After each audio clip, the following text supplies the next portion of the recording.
Greetings YouTube. Today it's another day for a bargain video. So we're going to start over here in the book section. I picked up a copy of Frank Miller's 300, a comic I've never actually read, to tell you the truth, and I got the hardcover version, which is normally 30 bucks, and I got it for $3, and it's in really good condition. So I'm going to read that, and I'll probably pass it on when I'm done. Of course, I knew the legend of the 300. And please remember that there was more than 300 Spartans there. There were 700 Thespians. So, you know, it wasn't as much of a victory for the Spartans as people would like you to think. Then we have down here the EverQuest 2 Prima official game guide. Now, I don't plan on playing this game. I am never, ever going to play this game. But what this game has...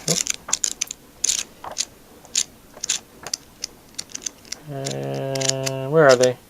Here we go. This game has maps. Lots and lots of maps. With encounter lists and keys and such. And for $3, I just saved myself a whole lot of work if I need a map in a hurry. There you go. $3. And I actually bought a video game. I bought Spore. I'd seen this played by someone. I just want to play with the random generator that lets you create mutant creatures. That's all I want to do. I have no plan on never going online or anything with it. I just thought that was kind of cool. Then I got my wife a book. You Can Do It, the Merit Badge Handbook for Grown-Up Girls. Dare to Dream, Learn Something New, Do Something Just for You by Lauren Katusi Grancolas. That's a heck of a name. I picked that up. It was still wrapped, shrink wrapped. It had never been opened, ever. It has a workbook with it too, so you can actually keep records of what you're doing. So somebody got it as a gift, didn't like it, shelved it, eventually donated it, and I picked it up. And I'm like, well, cool. And we have Adam's Navel, a natural and cultural history of the human form. Like, you know, why do we call it Adam's Navel? And, you know, things like that. Like, how do we end up having cultural attachments to body parts and how we think of them, things like that. We have Rumblefish, which, and I picked this up for $2 because someone on YouTube had given it a very high review of one of their personal favorites, and I'd never seen it. For $2, I thought, okay, $3, I can invest in that. The War Wagon, which I picked up today, which is a classic John Wayne Western, and I haven't seen it in a very long time. An Evening with Kevin Smith, and I have the sequel to this, so now I have the first one and the sequel. I'm a Kevin Smith fan, even though he can be a bit of an arrogant asshat. Then we have a dog chain shock absorber. Picked that up for $1. It's in excellent condition. I figure maybe I can use it as some kind of shock absorber or a counterweight of some variety of my own. And again, for $1, what the heck, I'll invest in it. We have the Wilderness Survival Skill card game. Knowledge cards, like what to do in case of this. And on the back is, what do you do in case a bear attacks you? Or what do you do if, you know, someone's got poison ivy and things like that. So this little flashcards essentially for survival skills. Useful for, you know, general knowledge. Obviously you don't want to base your life on that kind of thing, but still kind of cool. Then we have a balaclava, and the balaclava is an interesting story. In March we had a really large windstorm. Big windstorm. Knocking my barrels around outside. My barrels are not small. And after the windstorm, I went outside and there was a balaclava lying in my yard. So I washed it up, fits me perfectly, and it's a nice weight. So I'm like, cool, free balaclava, literally just blown into my yard. Then we have this, which is I guess it was part of a magic ball set or something, and I just have an affection for spheres.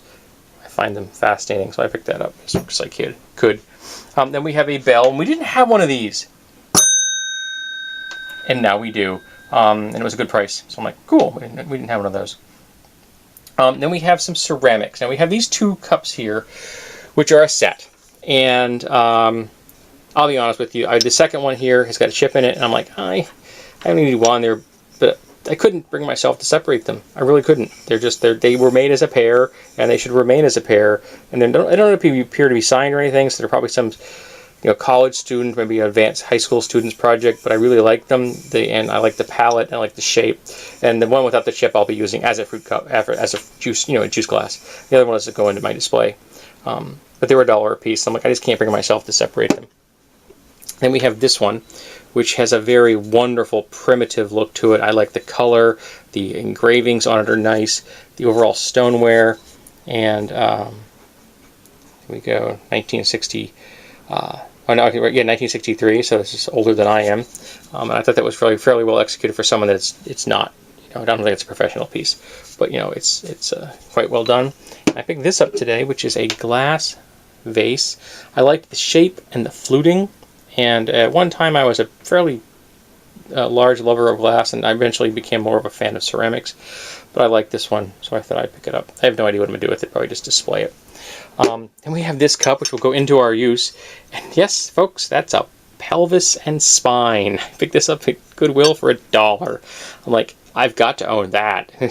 Serve my friends coffee in a glass with a spine on it, a cup with a spine on it.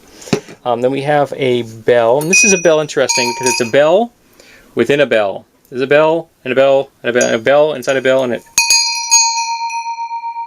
Which probably completely blew the speakers on this thing right there, the mic on this thing, but it's really nice, and it was a good price. It was $5, so that was kind of nice. Then I picked up a dice game today called Cinco, which is it's got a specialty dice here, and it's got 5 standard dice which are numbered, and it comes with a little plastic score card in there, so you keep track of who's got the high score, and instructions. I took out the instructions that were in French and Spanish because it wasn't closing properly. But I got the English instructions still in there. Then we have which is an Osprey Repair Kit. Just open. There we go. And it's got things like extra buckles, tape, line, some thread and such that you repair backpacks and such when you're in the field. And my wife got that because she does a fair amount of backpacking and hiking and camping and things like that. And I have this. Now, my grandfather used to have one of these, and in fact, I carried one of these for a long time myself. And I had lost it, and I'd actually recently been thinking to myself, I'd like to get another one of these. And I stumbled upon one in a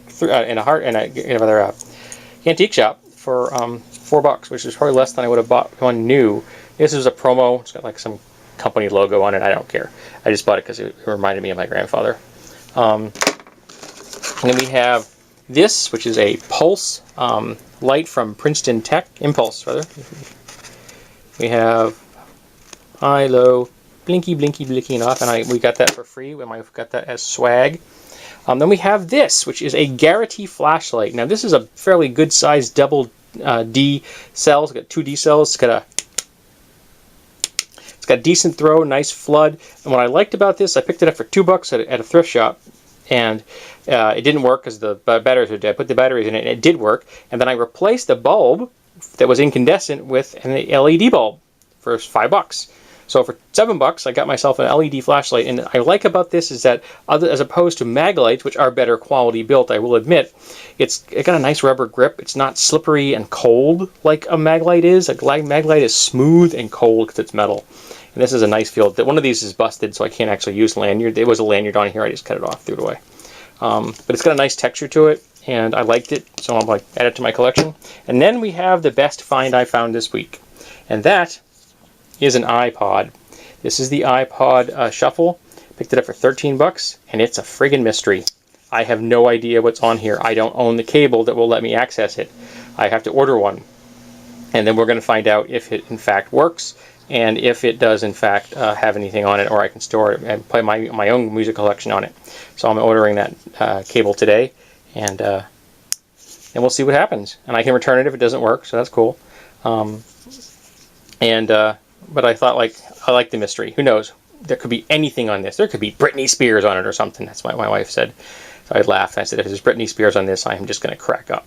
So that was what we have for my deals this week. Some cool stuff, some new art, some books. Only one book for me, folks. That's a nonfiction book that I'll keep until I read it, and I'll probably get rid of it. And one comic book.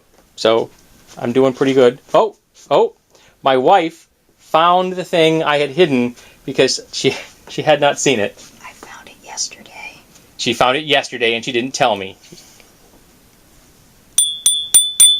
It's a frog. Belle. I hid that so she could hopefully find it on her own. And she did. So there you go, folks. These are the things that I picked up in the last couple of weeks.